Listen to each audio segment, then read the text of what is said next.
Romanos capítulo 3. Então, a leitura do verso 21 a 31, mais exposição do verso 25 em diante. Mas agora, sem lei, se manifestou a justiça de Deus, testemunhada pela lei e pelos profetas.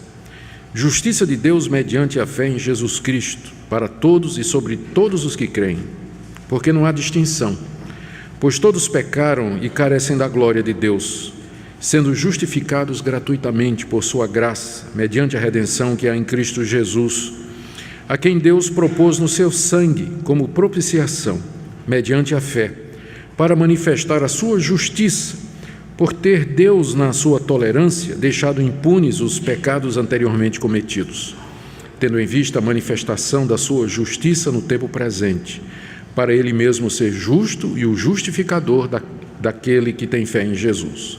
Onde, pois, a jactância foi de todo excluída. Por que lei? Das obras? Não, pelo contrário, pela lei da fé. Concluímos, pois, que o homem é justificado pela fé, independentemente das obras da lei.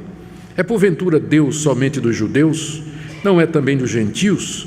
Sim, também dos gentios, visto que Deus é um só, o qual justificará por fé o circunciso e, mediante a fé, o incircunciso. Anulamos, pois, a lei pela fé? Não, de maneira nenhuma. Antes, confirmamos a lei. Até aqui a leitura da palavra de Deus. Queridos irmãos, vamos orar pedindo que o nosso Deus nos ajude na compreensão da sua palavra.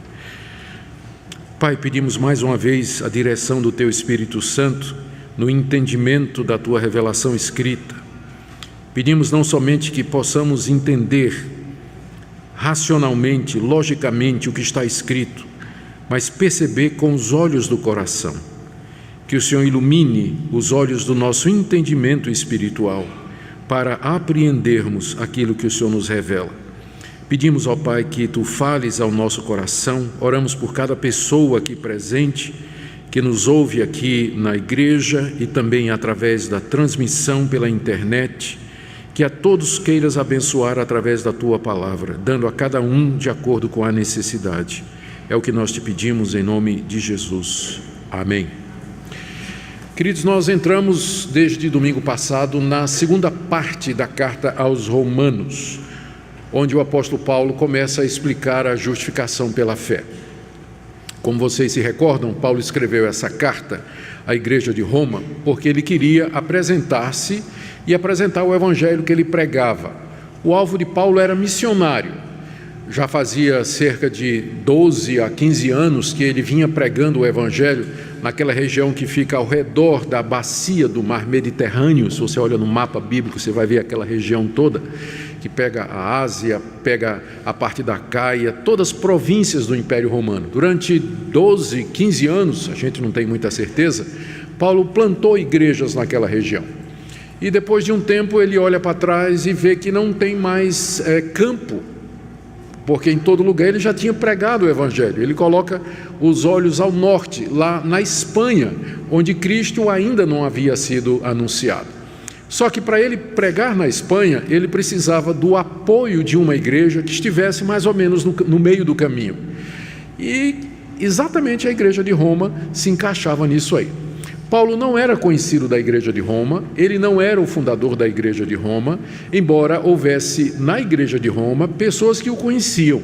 É só dar uma olhadinha no capítulo 16 dessa carta aos Romanos, e lá nós vemos que Paulo cumprimenta e chama por nome mais de 20 pessoas, que provavelmente haviam conhecido Paulo fora de Roma, durante o seu trabalho missionário, e haviam migrado lá para a capital do império, e elas tinham esse conhecimento a respeito de Paulo.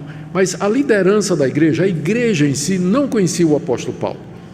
Então, é necessário que o apóstolo Paulo se apresente à igreja de Roma e que exponha os seus planos de pregar o evangelho na Espanha e indague da igreja se a igreja estaria disposta a apoiá-lo nesse trabalho missionário.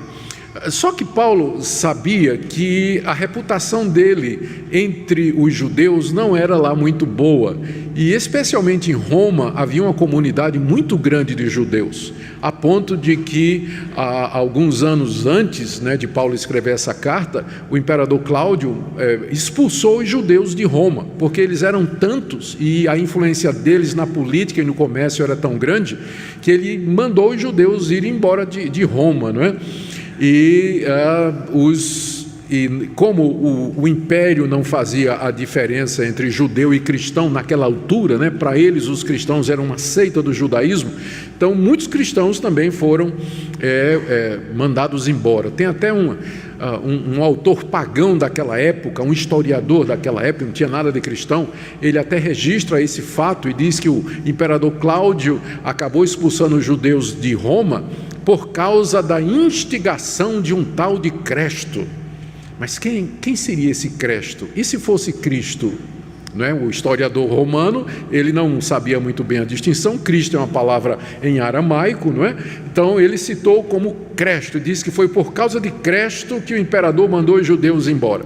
Então alguns estudiosos até acham que o que aconteceu é que a igreja cresceu tanto em Roma, e os judeus com toda aquela perseguição, que o imperador, que não sabia a distinção entre um e outro, só ouvia falar do tal de Cristo, ele mandou expulsar todo mundo que seguia Cristo ou Cresto, E aí, nessa saída de Roma, saiu aquele famoso casal, Áquila e Priscila, que Paulo encontra mais adiante, se tornam companheiros, fazedores de tendas e tudo mais. Então, Paulo sabia que lá em Roma, o nome dele não era lá muito bem visto, E havia na igreja muita gente que tinha vindo do judaísmo e que tinha questões a respeito do apóstolo Paulo. Corria boatos de que Paulo era um mercenário, que Paulo havia traído a fé dos seus ancestrais, que ele ensinava uma outra mensagem que não era a mensagem do verdadeiro Deus, que ele desanimava os judeus a seguirem a tradição dos seus pais.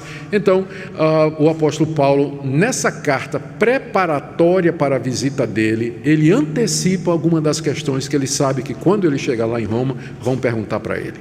Então é por isso que a carta aos Romanos ela pode ser definida como uma carta missionária, onde Paulo apresenta o evangelho que ele prega à luz das questões judaicas daquela época. É por isso que na carta você tem tanta referência à lei de Moisés, obras da lei, circuncisão, ele fala de Abraão, ele fala de Davi, fala dos patriarcas, fala de Israel,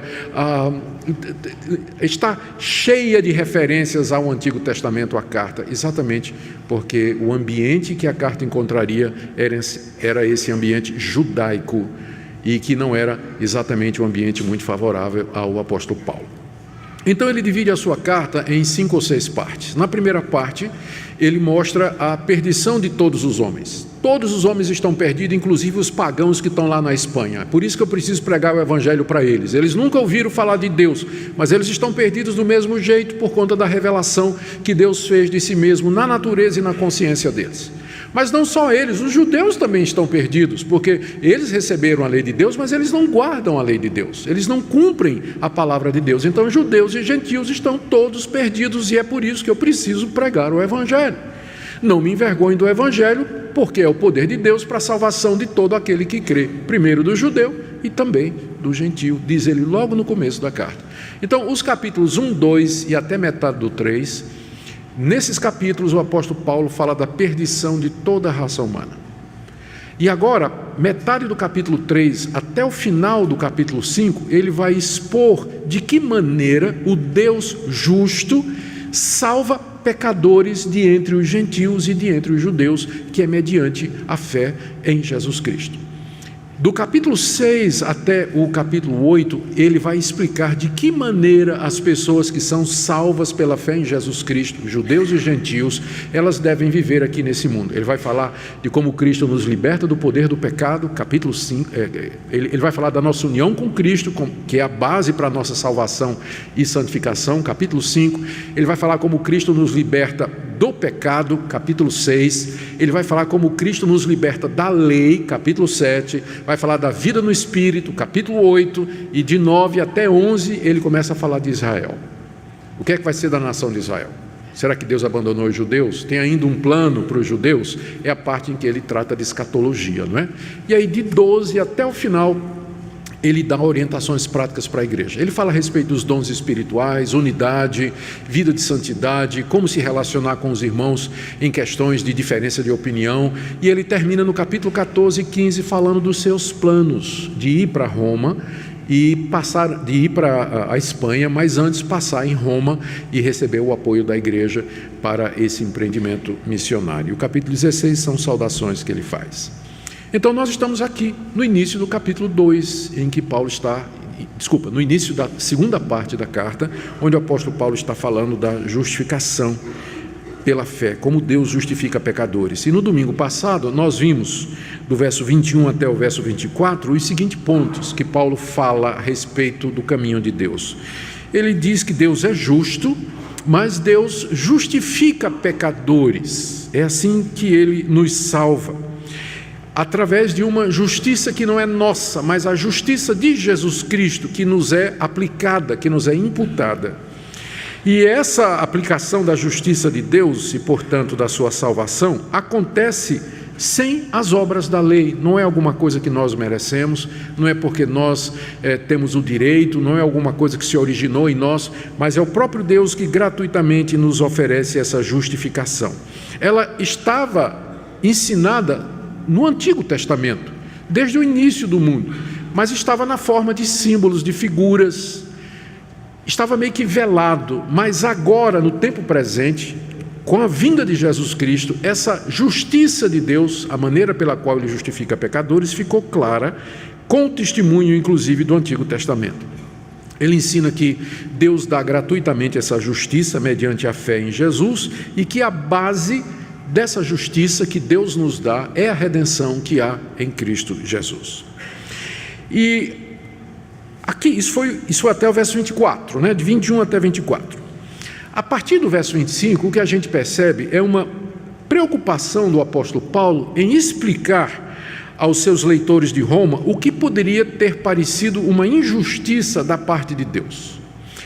A questão é a seguinte: se somente agora, com a morte de Cristo Jesus, Deus manifesta a sua justiça e a sua salvação, não teria Deus sido injusto com os que viveram antes de Cristo, deixando de castigá-los?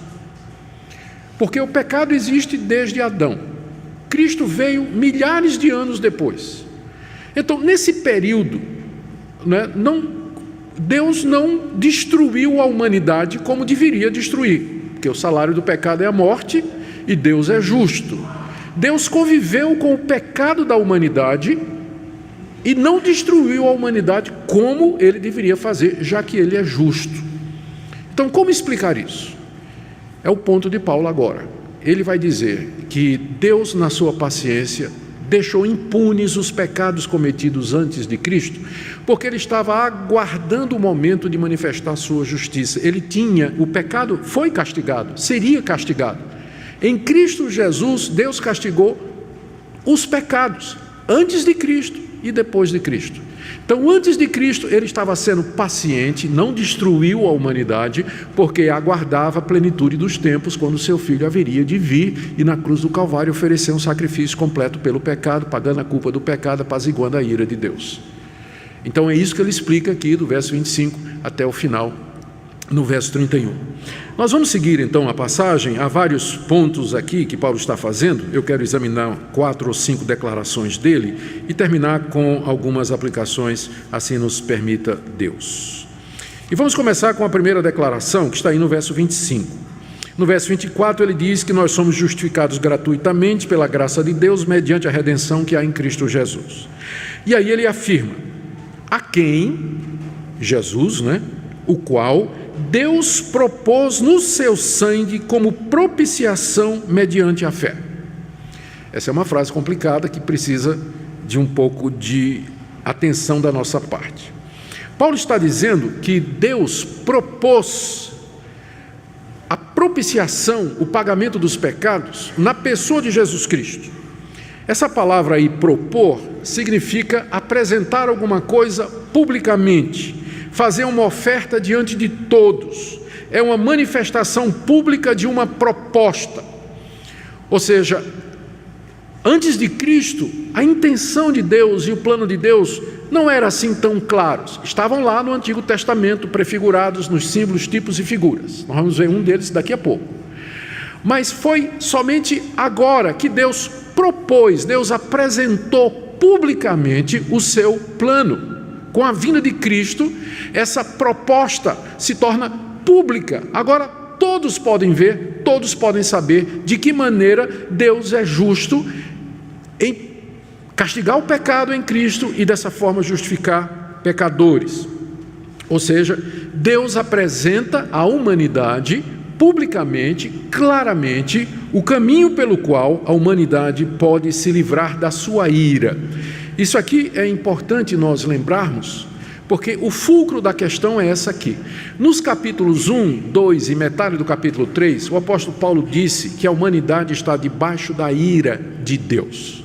A ira de Deus é a reação justa de Deus diante do pecado. Todos pecaram. Os judeus pecaram, os gentios pecaram, desde Adão até o dia de hoje, somos todos pecadores, não há exceção nenhuma. A humanidade está debaixo da ira de Deus, ou seja, ela está sujeita a ser castigada por Deus, aqui nesse mundo, com castigos temporais, e na eternidade, com sofrimento eterno. Com sofrimento eterno. Então, é essa a situação da humanidade. De que maneira, então, Deus pode aplacar a sua ira? De que maneira nós podemos, ou a ira de Deus pode ser satisfeita? Porque terrível coisa é cair nas mãos do Deus vivo, como diz já a carta aos Hebreus. Então, como é que nós escapamos de um Deus irado, que está irado conosco pelos nossos pecados?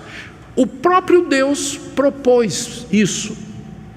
Ele propôs isso, ele veio a público para dizer de que maneira a ira dele, justa, porque somos pecadores, pode ser apaziguada.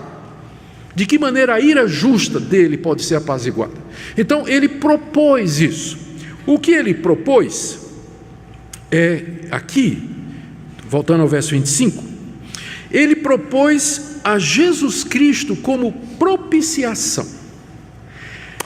Eu fiquei muito feliz que essa nova versão que está sendo feita da Almeida corrigida, da Almeida atualizada, que é a Bíblia que a gente usa, ela não trocou a palavra propiciação, porque vocês vão ver aí que outras Bíblias, em vez de propiciação, trazem aceitação, a maneira como Deus, pagamento pelo pecado, e tira essa palavrinha que é essencial e tão carregada teologicamente, que é a palavra propiciação. O que Paulo quer dizer com isso? Que a proposta de Deus é Jesus Cristo como propiciação. O que significa propiciação? Literalmente, o que Paulo está falando é que Deus propôs publicamente Jesus Cristo como propiciatório. Propiciatório. O que é o propiciatório? Os leitores do Antigo Testamento vão se lembrar disso aí. O propiciatório era aquela tampa que tinha em cima da arca da aliança. Deus mandou Moisés fazer uma arca e cobrir aquela arca com uma tampa. Essa tampa tinha 1,10 m por 60. 1,10 m por 60. Ela tinha que ser feita de ouro puro, ouro batido. Em cima da tampa, Moisés tinha que colocar 2 querubins de ouro, 2 anjos, batidos em ouro, e voltados um para o outro, com as asas se tocando no meio. E dentro da arca, debaixo da tampa, era para colocar os 10 mandamentos. E aquela arca, ela ficava escondida lá dentro do Santo dos Santos. Ninguém via aquela arca, só quem via era o sumo sacerdote, uma vez por ano, no dia da expiação, que era o dia da propiciação, o Yom Kippur, até hoje os judeus celebram essa data, em que o sumo sacerdote entrava ali, levando o sangue de 2 animais, de um novilho, que era primeiro pelos pecados dele. Ele não podia entrar lá sem primeiro se purificar com o sangue do novilho. E uma vez que ele entrou lá no Santo dos Santos, lá no santuário, na frente da arca, ele derramava o sangue de um carneiro em cima da arca, como pagamento pelo pecado do povo de Deus. Então o nome daquela tampa onde o sangue era derramado, o nome é propiciatório. Era ali que se fazia propiciação ou apaziguamento da ira de Deus. Na hora que o sacerdote estava derramando o sangue daquele carneiro ali sobre a tampa, era como se Deus se aplacasse, a ira de Deus se retirasse, Deus removesse a sua ira do seu povo que tinha pecado contra ele. Por isso que o nome era o dia da propiciação, o dia em que Deus se apaziguava com relação ao seu povo e não considerava o seu povo como inimigo, mas agora podia fazer a paz porque o pecado havia sido pago por conta daquele sangue. Era aquilo que era chamado de propiciação. E a ideia básica era essa: o propiciatório era o lugar em que a ira de Deus era aplacada com sangue. E é interessante que aquele sangue corria pela tampa que cobria os 10 mandamentos. Os 10 mandamentos, nós já vimos Paulo falando disso aqui no capítulo 3. Os mandamentos foram dados para nos condenar. Eles são o libelo de acusação de Deus contra nós, são a prova da nossa corrupção, da nossa culpa, da justiça da nossa condenação. Mas agora a lei não podia mais condenar o israelita. Por quê? Porque entre a lei e o israelita estava o propiciatório coberto de sangue. Então ele não era mais atingido pela condenação da lei. O sangue cobria a tampa da arca e a lei não atingia mais a nação, e a nação, portanto, era perdoada e aceita. Paulo nos diz aqui, agora podemos ler, o verso 25 com esse pano de fundo e entender o que é que Paulo está dizendo. Deus propôs no sangue de Jesus, propôs a Cristo, isso quer dizer, no seu sangue, no sangue de Cristo, como propiciação. Então, essa é a figura que Paulo está usando aqui para descrever o que Cristo fez por nós. Ele é a propiciação que Deus publicamente demonstrou e mostrou ao mundo. É dessa forma que Deus resolve o problema de como é que Ele pode continuar justo e perdoar pecadores injustos. A resposta é o propiciatório. É o sangue de Cristo derramado lá na cruz do Calvário, como propiciação pelos pecados do povo de Deus. Lá na primeira carta de João, capítulo 2, o apóstolo João se refere a Cristo exatamente nesses termos. Ele diz assim a respeito de Jesus: filhinhos meus, estas coisas vos escrevo para que não pequeis. Se todavia alguém pecar, temos advogado junto ao Pai, Jesus Cristo justo, e Ele é a propiciação pelos nossos pecados. Veja o capítulo 4, verso 10 dessa mesma carta. Nisso consiste o amor, não em que nós tenhamos amado a Deus, mas em que Ele nos amou e enviou seu Filho como propiciação pelos nossos pecados.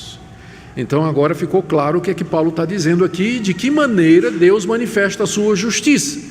Ele propôs publicamente, abertamente, a propiciação dos pecados do seu povo de uma vez para sempre, mediante o sangue do seu Filho.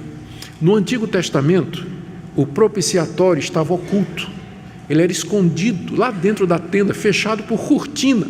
Mas agora é como se Deus tivesse rasgado a cortina e trazido o propiciatório a público e está dizendo: é dessa maneira que eu justifico pecadores. O meu Filho é o Cordeiro que eu mandei para tirar o pecado do mundo. É pelo sangue dele que eu posso perdoar pecadores e recebê-los como justos.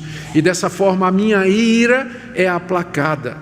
Porque lá na cruz do Calvário, Deus derramou toda a sua ira contra Jesus Cristo. A ira que eu mereço, Deus derramou sobre ele. Por isso, lá na cruz, depois de ter bebido até a última gota do cálice da ira de Deus, Cristo satisfez plenamente todas as demandas da justiça de Deus e aplacou a sua ira. Então esse é o primeiro ponto. a propiciação em Cristo Jesus como uma proposta pública de Deus, explicando de que maneira Ele pode ser justo e ao mesmo tempo justificar pecadores. A segunda declaração que eu quero ver com vocês nessa noite está ainda no verso 25, onde Paulo diz que essa propiciação que há em Cristo é recebida mediante a fé. Está bem no meio do versículo 25. Ele diz que isso é mediante a fé. A fé é um instrumento pelo qual aquilo que Cristo fez na cruz, a propiciação que Ele fez, me alcança, porque ela foi feita 2000 anos atrás. Como é que ela me alcança hoje? De que forma eu recebo os benefícios da morte de Cristo na cruz? A resposta é pela fé no seu sangue, pela fé na sua obra. Fé aqui não é alguma coisa que parte de nós, mas é colocada como em oposição a obras. Ou seja, eu recebo isso, esse pagamento que Cristo fez por mim, eu recebo não como um merecimento da minha parte. Já vimos que não há mérito nenhum em nenhum de nós, mas é como uma graça de Deus, uma dádiva de Deus. A fé é simplesmente a mão vazia que se estende para receber esse dom gratuito de Deus, e ela não é nem mérito nosso. Fé em Jesus Cristo não é nem alguma coisa que eu produzo, mas é alguma coisa que o próprio Deus me dá. Não é uma fé vaga e genérica que Deus existe, que vai tudo acabar bem, mas é uma confiança segura no sangue de Cristo derramado na cruz do Calvário pelos meus pecados. É essa a fé que salva. E aqui é importante que nós entendamos isso, porque hoje em dia o conceito de fé está muito ligado a você acreditar que Deus pode fazer milagres. Tenha fé, né? Deus vai fazer um milagre, tenha fé, vai dar tudo certo. O pessoal associa fé com pensamento positivo, a certeza da intervenção miraculosa de Deus em algumas coisas, mas fé aqui é você apreender e você tomar posse disso que Deus está dizendo, que Ele propôs no sangue do seu Filho o pagamento pelos seus pecados, e que Ele lhe perdoa com base nisso, e crer nisso é a maior de todas as bênçãos que alguma pessoa pode ter aqui nessa vida.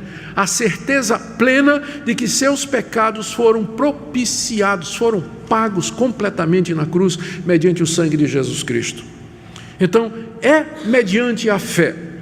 Terceira coisa que Paulo diz, que está ainda no verso 25, ele diz que a razão para Deus ter feito isso, ter apresentado Jesus Cristo publicamente, foi a sua tolerância. Veja como ele diz aqui no verso 25, eu vou ler na versão que eu uso, né? Ele diz que Deus propôs a Cristo, na verdade no seu sangue, como propiciação mediante a fé, para manifestar a sua justiça. Agora veja essa frase intrigante no final do verso 25: por ter Deus na sua tolerância deixado impunes os pecados anteriormente cometidos. O que é que isso não significa? Isso não significa que ninguém foi para o inferno antes de Cristo. Isso não significa que Deus não castigou ninguém antes de Cristo por conta dos pecados. Significa simplesmente o seguinte, que apesar de todos os pecados cometidos desde Adão até Cristo, Deus podia ter dito assim: a humanidade não tem jeito. Eles me provocam todo dia com seus pecados, com seus ídolos, com suas imoralidades, com suas abomináveis práticas. Então eu vou deixá-los entregue à sua própria sorte, que vão todos para o inferno. Deus podia ter feito isso, mas Ele não fez. Então Ele foi paciente, Ele tolerou. Ele podia ter dito, sabe como é que às vezes tem uma pessoa que você tenta fazer o bem para aquela pessoa, ajudar aquela pessoa, e você só recebe patada, né? Só recebe patada de volta, né? A pessoa critica, fala mal, é ingrato, até que um dia você diz assim: quer saber de uma coisa? Não dá mais não. E você deixa a pessoa para lá. Deus podia ter feito isso com a humanidade, mas não. Ele, na sua paciência, Ele tolerou os pecados da humanidade e não recuou do plano dele de mandar salvação para o mundo. Então a vinda de Cristo ao mundo como propiciação pelos pecados é porque Deus não perdeu a paciência. Porque se ele tivesse perdido, ele não tinha mandado seu Filho Jesus Cristo. O que para nós é um encorajamento, porque ele tomou a iniciativa. Ele veio ao nosso encontro, apesar de que nós não merecíamos. Mas ele propôs, ele mesmo se apresentou e disse: eu tenho a solução, apesar do que vocês são, apesar do que vocês fizeram, de como a humanidade me rejeitou, não somente os gentios, mas os judeus, mas aqui eis o Cordeiro de Deus que tira o pecado do mundo. Então, na sua tolerância, na sua paciência, Deus deixou impunes os pecados cometidos, impunes no sentido de que ele não levou esses pecados em consideração a ponto de dizer assim: eu desisto da raça humana. Mas apesar disso, de tudo que aconteceu, ele propôs publicamente, abertamente, seu Filho Jesus como pagamento pelos nossos pecados. É isso que, essa é a razão pela qual Deus mandou o seu Filho. E essa é a razão porque que ele deixou, impunes, no sentido, alguém poderia até dizer o seguinte: mas como é que Deus, a gente sabe que o sangue dos animais que eram sacrificados lá no templo em prol dos pecadores, eles não têm o poder de perdoar pecados. Então, com base em que Deus perdoava pecados no Antigo Testamento, já que sangue de animal não paga pecado?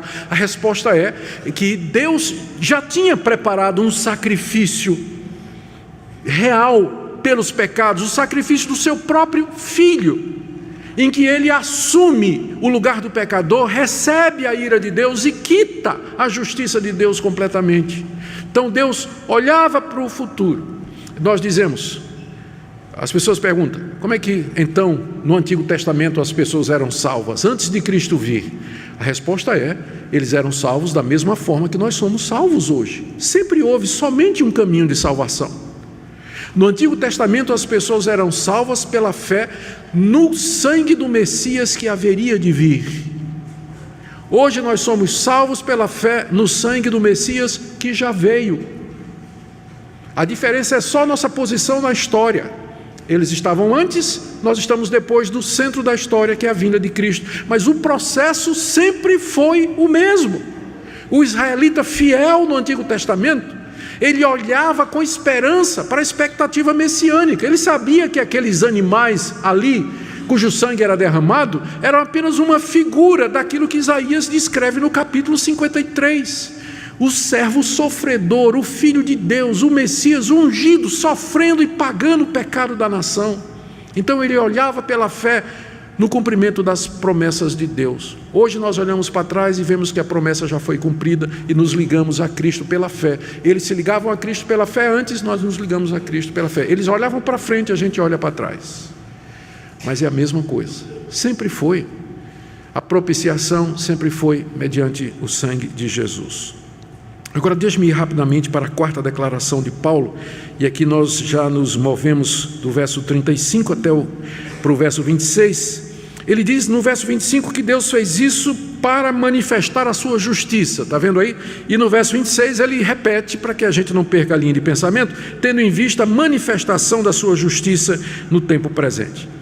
Por que Deus precisava manifestar a sua justiça? Por que ele precisava se justificar? Nós já dissemos, poderia dar a impressão de que ele era injusto. Primeiro, porque ele não puniu, não desistiu da raça humana no Antigo Testamento, e também porque agora ele vem com um plano para perdoar pecadores culpados. Como é que esse Deus, ele parece que às vezes é leniente demais e às vezes parece que ele é severo demais? Como é que é isso?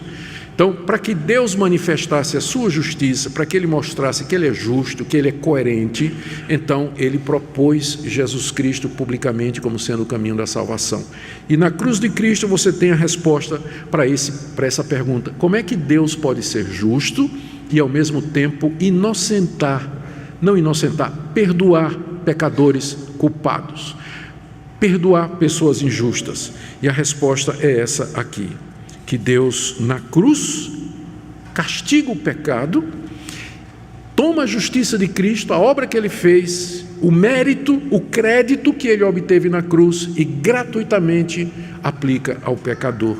Ao mesmo tempo, ele é justo e justificador. É o que Paulo diz no verso 26. Veja aí comigo, tendo em vista a manifestação da sua justiça no tempo presente, para ele mesmo ser justo e justificador daquele que tem fé em Jesus. Aqui Paulo termina a exposição da justificação pela fé. Aqui ele, nos versos que nós já vimos, ele mostra esse plano maravilhoso, concebido por Deus na eternidade e manifestado há 2000 anos atrás com a vinda do seu Filho Jesus Cristo, quando ele realiza aquela obra de redenção que começa com a encarnação, os 30 anos vividos como um de nós aqui, rejeitado pelos seus, sofre e morre na cruz, é sepultado, durante 3 dias permanece debaixo do domínio da morte e rompe vitorioso ao 3º dia, no domingo de manhã, e sobe aos céus, onde está agora assentado à direita de Deus e tem o poder de interceder e salvar os pecadores que nele creem. Esse é o Evangelho. É dessa forma que Deus é justo, é dessa forma que Ele justifica pecadores, é dessa forma que nós somos salvos. E de tudo isso, algumas conclusões podem ser tiradas, é o que Paulo faz em seguida, do verso 27 até o verso 31. Ele faz 3 conclusões aqui, na verdade 4. A primeira conclusão, está no verso 27, é que não resta, portanto, à luz desse plano de Deus, espaço para a jactância humana. Ele pergunta no verso 27, onde está a jactância? Foi de todo excluída. Por que lei das obras? Não, pelo contrário, pela lei da fé. Então, primeira conclusão de tudo isso, não há espaço, não há lugar, não faz sentido a jactância em nenhum de nós. Eu fico pensando no Paulo. Provavelmente tinha em mente aqui o judeu se jactava, né? Se gloriava, ele contava vantagem, porque ele era filho de Abraão, tinha sido circuncidado, recebeu a lei de Deus, recebeu o culto, a aliança, as promessas, o Messias veio do judaísmo, então o judeu queria contar vantagem e se gloriar. Paulo diz, não tem espaço nenhum agora para qualquer vanglória, você não pode se gloriar de nada, e se você não pode, o gentil muito menos. Ninguém pode contar nenhuma vantagem agora diante de Deus. Por quê? Porque o sistema da salvação que foi engendrado por Deus, ele exclui toda a glória humana. Nesse sistema de salvação, a salvação é de Deus do começo ao fim. Ele é quem propôs Jesus Cristo. Ele é que mandou o seu Filho. Ele é que aceitou o que o seu Filho fez na cruz. Ele é que ressuscitou seu Filho dentre os mortos. Ele é quem nos chama pelo Evangelho. Ele é quem nos converte pelo Espírito Santo. Ele é quem nos sustenta até o fim. É Ele que vai nos glorificar. A salvação, do começo ao fim, é obra de Deus. Portanto, não tem lugar para a glória humana. Não tem lugar. Trazendo em termos práticos, o povo que deveria ser o povo mais humilde do mundo é o cristão. A ponto da gente poder dizer que um cristão arrogante é uma contradição em termos. Ou ele é cristão, ou ele é arrogante. Mas ele não pode ser as duas coisas. Porque ele sabe que é pela graça, que foi pela misericórdia de Deus, não é mérito nenhum. E se uma pessoa é salva de favor, não é? Pela graça e misericórdia de Deus, ela vai ter compaixão dos outros. Quando olhar para os outros que caíram, para os pecados dos outros, para os erros dos outros, ela vai olhar com compaixão, porque ela mesma sabe que ela é uma pecadora e que foi alcançada pela glória de Deus, pela graça de Deus, ela foi perdoada. Então ela tem que estender o mesmo perdão para outros. Então a base do perdão, da reconciliação, do convívio na igreja é exatamente a doutrina da justificação pela fé, pela graça de Deus. Agora, se fosse por mérito, se fosse por obras, então não existiria igreja, porque a gente sabe que bicudos, né? 2 bicudos não se bica, né? Então, se a igreja fosse cheia de gente assim, eu sou espiritual, eu mereço, eu fiz isso, fiz aquilo, eis aqui as minhas realizações, porque eu tenho isso, porque tenho aquilo outro, a briga ia comer solta. A gente sabe como funciona isso, né? Que é a arrogância, e é a jactância, e é a autojustiça que provoca brigas e mais brigas entre as pessoas. Mas a justiça de Deus pela fé pergunta, onde está a jactância? A resposta é, foi excluída. Que ela seja excluída da minha vida e da sua, nós que entendemos que a justificação é de fato pela fé. A segunda conclusão de Paulo é no verso 28. Concluímos, pois, que o homem é justificado pela fé independentemente das obras da lei. Ou seja, o homem é feito justo diante de Deus mediante a fé em Jesus Cristo e não pela realização de obras que são determinadas e mandadas pela lei de Moisés ou qualquer outra lei, qualquer outro código. Em outras palavras, não é por mérito. Quando nós compreendemos isso, a nossa visão fica mais clara com relação a entendermos a diferença crucial entre o cristianismo bíblico e outras religiões, ou outras manifestações religiosas dentro do cristianismo. O cristianismo bíblico, na sua essência, ele ensina a graça de Deus mediante Jesus Cristo. Esse foi o ponto que foi descoberto na Reforma Protestante. Somente a graça, somente Cristo, somente a fé, somente a palavra e tudo para a glória de Deus. E é nesse sentido que nós somos diferentes de outras linhas de cristianismo. As pessoas perguntam, sim, mas, por exemplo, e o catolicismo romano? Não são cristãos como nós?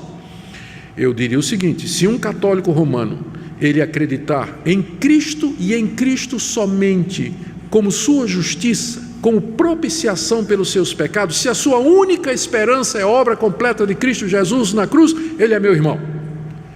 Mas aí ele não é católico, porque não é isso que a Igreja Católica ensina. A Igreja Católica ensina a comediação de Maria, a intercessão dos santos, a participação nos sacramentos como sendo condição para que essa justificação seja obtida. Então, a grande questão não é que eles negam que a salvação é pela fé. O problema é o sinal do mais que vem depois. Nós dizemos, a justificação é pela fé. Eles não vão negar isso. Eles só vão dizer, mais Maria, mais mediação dos santos. E agora você pode aplicar isso para qualquer outra manifestação. Como é que é a salvação? Não, a salvação é pela fé em Cristo, mais dar o dízimo, mais campanha, mais guardar o sábado, mais...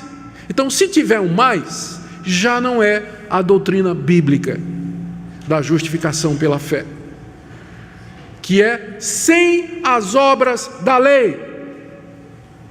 É a conclusão de Paulo aqui no verso 28. Independentemente das obras da lei, é mediante a fé em Jesus Cristo.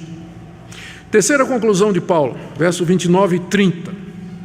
Ora, e aqui ele está apelando para uma coisa que o judeu com certeza iria confirmar.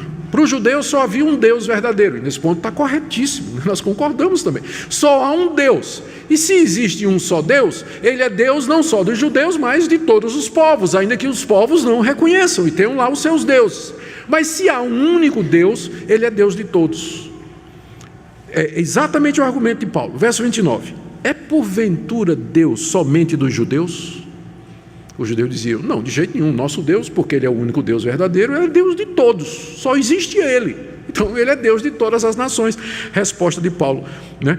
Sim, não, ele não é Deus também dos gentios? Sim, certamente também dos gentios. Verso 30, visto que Deus é um só, ele justificará por fé o circunciso, que é o judeu, e mediante a fé o incircunciso, que é o gentio e o pagão. Ora, se Deus é um só, e ele é Deus de judeus e gentios, significa que o caminho dele é o mesmo para um e para outro. Não tem diferença entre judeu e gentio. Deus vai justificar tanto os judeus como os gentios mediante a fé em Jesus Cristo. Concorda? Ele perguntaria ao judeu, não é? E o judeu, se Deus é um só, e ele é Deus de todos os povos, e ele justifica o judeu pela fé, então ele deve justificar o gentio pela fé também. Não tem distinção nesse ponto.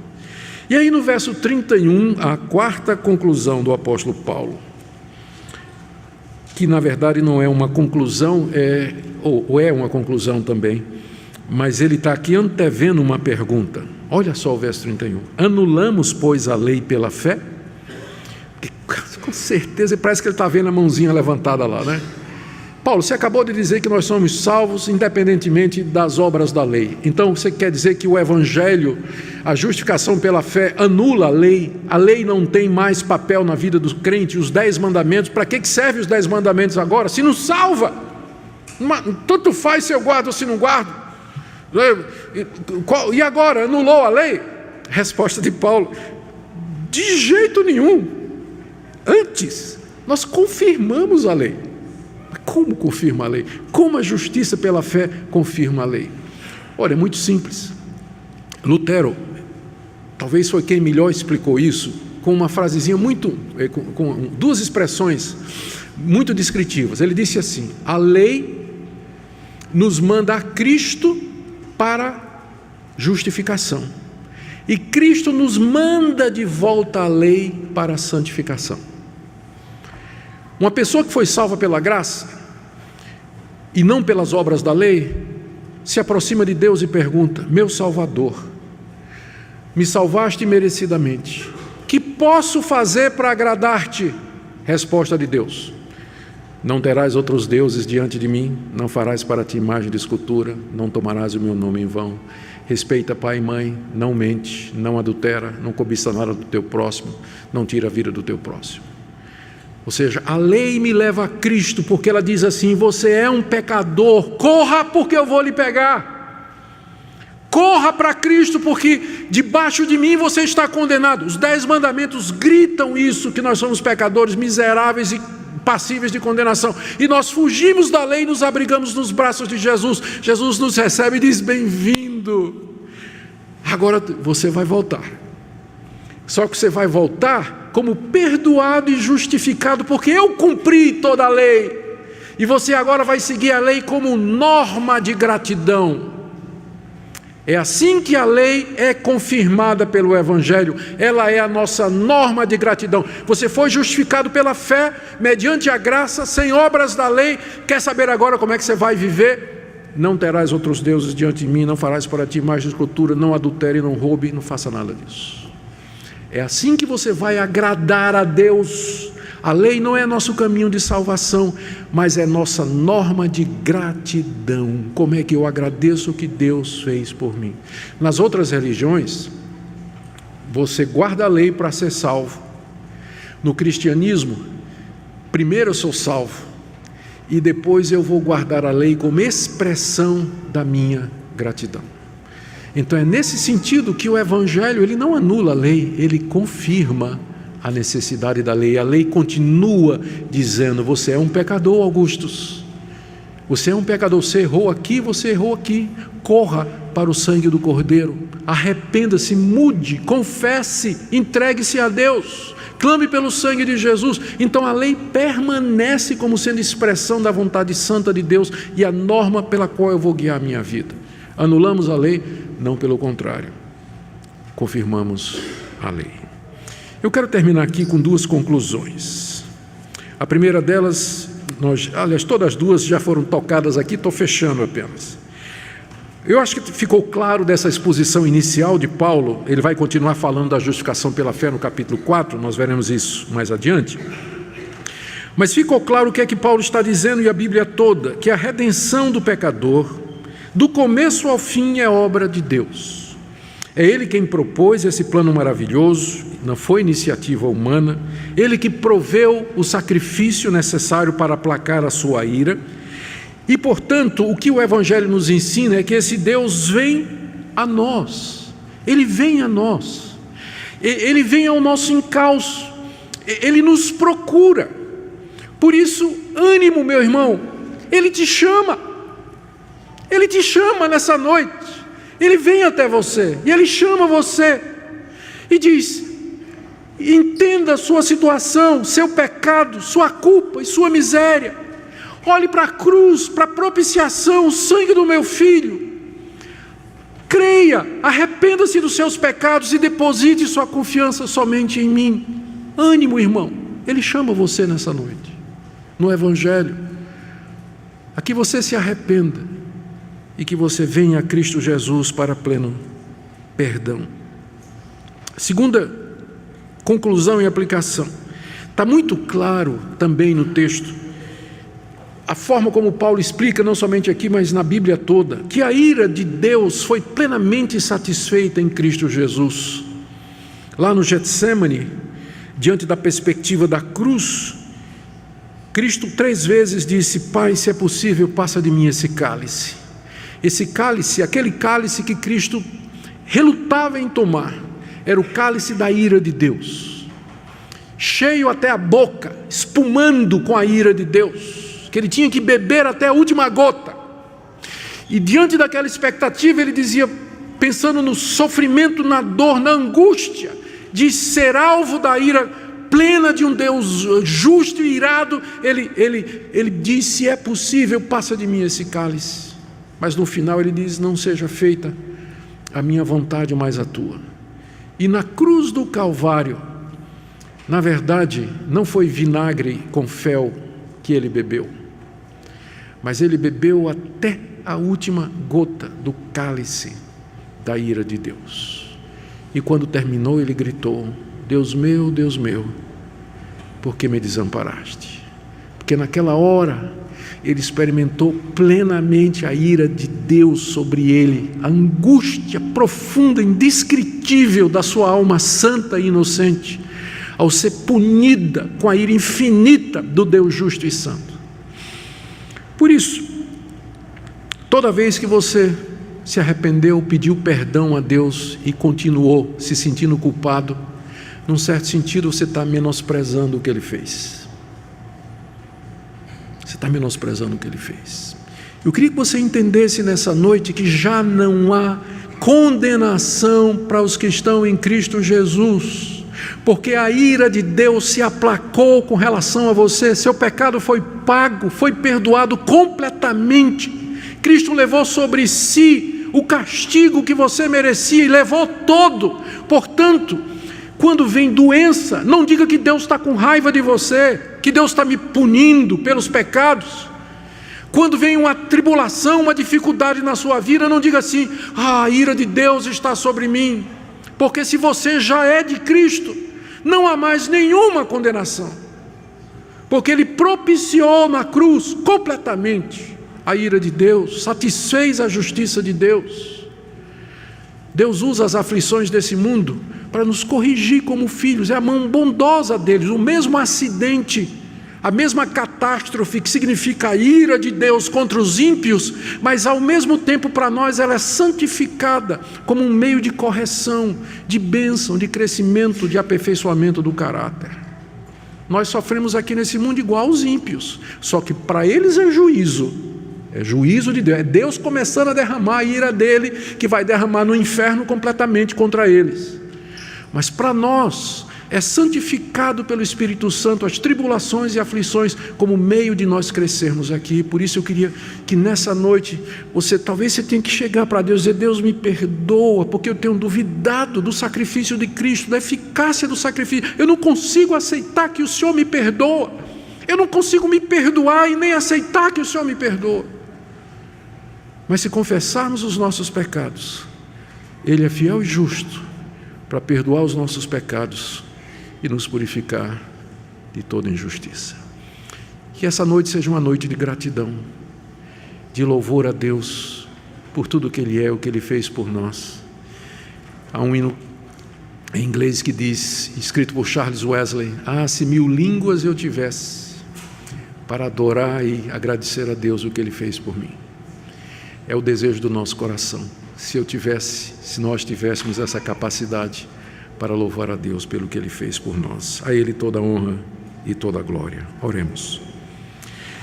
Ó Senhor, nós te bendizemos porque o Senhor propôs Jesus Cristo, no sangue dele, a propiciação pelos nossos pecados, mediante a fé, como demonstração da tua justiça, por conta da tua paciência, em que o Senhor não puniu os pecados anteriormente cometidos. Mas agora tu mostras como pode ser justo e justificador daquele que tem fé em Jesus. Senhor, se há alguém aqui nessa noite que ainda não compreendeu o Evangelho, nós pedimos que teu Espírito Santo abra o seu coração. E nós que já cremos, perdoa quando duvidamos, perdoa quando não temos a alegria da redenção, perdoa quando nós nos sentimos lançados fora da tua presença, quando o Senhor nos diz que já não há culpa ou condenação sobre nós. Ajuda aquele que nessa noite luta com sua consciência, ajuda aqueles que nessa noite lutam dizendo: será que Deus me aceita? Que nessa noite o teu amor seja estendido a todos aqui presentes, na mediação de Jesus, por quem nós oramos. Amém.